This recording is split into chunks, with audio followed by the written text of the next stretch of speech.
Boys and girls, creators alike, if you want to create a 300 DPI image in Canva, I'm going to show you exactly how to do that. Now, there's no direct way, but I will show you a run around. So let's dive in.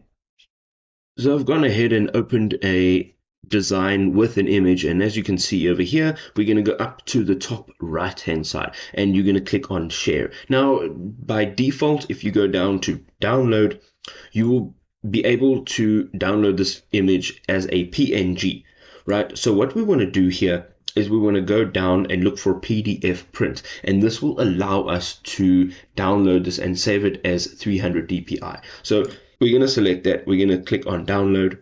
From here, we're going to go and jump into a browser of choice, and we're going to look for cloudconvert.com. And from here, you can see at the top, it says convert from and to. So we're going to go into convert from.